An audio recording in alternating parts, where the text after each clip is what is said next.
Hello दोस्तों, नमस्कार। स्वागत है हमारे यूट्यूब चैनल पे। दोस्तों, अगर आपके पास एफडी अकाउंट है और वो भी जॉइंट है तो आप मुश्किल में फंस सकते हैं, इसलिए इन बातों का ध्यान रखें। दोस्तों मैं बताने जा रहा हूँ आपको कि अगर आप अपने पैसों को अपने पिताजी के साथ बैंक में जॉइंट एफडी अकाउंट खोलना है या खोला हुआ है और उनके अकाउंटेंट नॉमिनी थे, उनके अकाउंट में नॉमिनी थे और पिताजी की मौत हो गई और वो वसीयत छोड़कर चले गए। दोस्तों, मैं आपको बहुत सिंपल और सरल भाषा में मैं समझाता हूँ। दोस्तों, मान लीजिए कि एक व्यक्ति है, अपने बूढ़े पिता की देखभाल करता है, जबकि उसके भाई दूसरे शहरों में रहते हैं। उसने अपने पैसों से अपने पिता के साथ बैंक में जॉइंट एफडी अकाउंट खोला और उनके अकाउंट में नॉमिनी थे। उनके पिता की मौत हो गई और वसीयत छोड़कर नहीं गए थे। फिर उसे व्यक्ति ने उन्होंने वसीयत उनके नाम से नहीं किया था और उस व्यक्ति ने आइदर और सर्वाइवर क्लाज के तहत मैच्योरिटी से पहले ही एफडी से पैसा विड्रॉ करने की कोशिश की। हालांकि इनके भाइयों ने उन्हें कानूनी नोटिस भेजा। इसके बाद उन्हें जिला अदालत से भी स्टे मिला। उनके भाइयों ने उनके पिता की एफडी में हिस्सा मांग और विड्रॉल पर रोक की मांग की। दोस्तों मैं आपको बता दूं, अगर जॉइंट होल्डर हैं या जॉइंट अकाउंट है तो कैसे मुश्किलें हो जाती हैं। दोस्तों, क्योंकि जो दस्तावेज होता है उनके पिता को जॉइंट होल्डर माना गया था। जैसे अगर मान लीजिए जॉइंट अकाउंट की जो एफडी होती है तो दोनों लोग की सहमति से ही आप एफडी को बंद करवा सकते हैं। इसलिए मजबूरी बैंक को कोर्ट का आर्डर फॉलो करना पड़ा।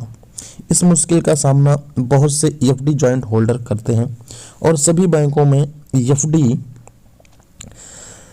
के साथ आइदर और सर्वाइवर भी शामिल करते हैं। वहीं कुछ बैंकों में फार्मर और सर्वाइवर और लेटर ऑफ सर्वाइवर जैसे क्लॉज दिए जाते हैं। दोस्तों, क्योंकि ग्राहक के लिए थोड़ा सा मुश्किल हो जाता है टर्म याद करना, आइदर और सर्वाइवर क्या है, फार्मर और सर्वाइवर क्या है, जॉइंट होल्डर क्या है, इस सब को लेके समस्याएं होने लगती हैं। अगर बहुत गांव से आदमी आता है तो उसको जानकारी नहीं हो पाती है।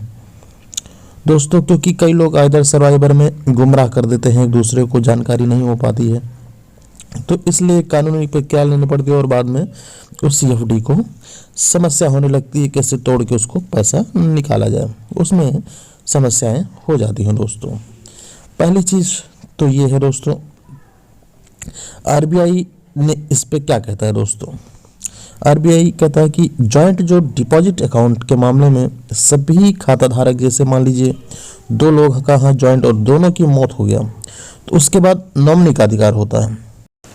दोस्तों, मुश्किल समय कब आता है?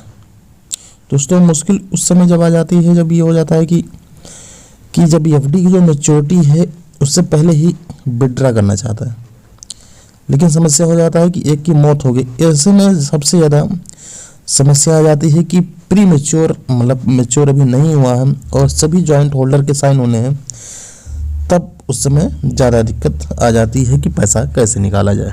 दोस्तों, अगर हम यही बात करें कि अगर अकाउंट सर्वाइवरशिप क्लॉज के साथ खोला गया है, सर्वाइवर आइदर सर्वाइवर, ये सारी जानकारी आपको एक वीडियो में बना के दूंगा। जब आप कमेंट में लिखेंगे कि ये सब क्या होता है तब मैं आपको इस वीडियो पे बना के दूंगा। दोस्तों, इसमें क्या होता है, जैसे मान लीजिए सर्वाइवर के साथ खोला गया है तो सर्वाइवर जो खाता धारक है मृत हो जाने के बाद नॉमिनी को बैलेंस भुगतान करने की बैंक की जिम्मेदारी होगी। सपोज दैट सिंगल अकाउंट है, लेकिन जब अगर जीवित है, एक एक्सपायर हो चुका है तो उसमें समस्याएं आ जाती हैं। दोस्तों, इसी के साथ दोस्तों धन्यवाद, और ये सब जानकारी आप अपने दिमाग में रखे रहिए। अगर बैंक से संबंधित आपका खाता है, बैंक में आपका एफडी है, तो दोस्तों वीडियो को लाइक करिएगा, शेयर करिएगा और चैनल को हमारे सब्सक्राइब करिएगा। धन्यवाद।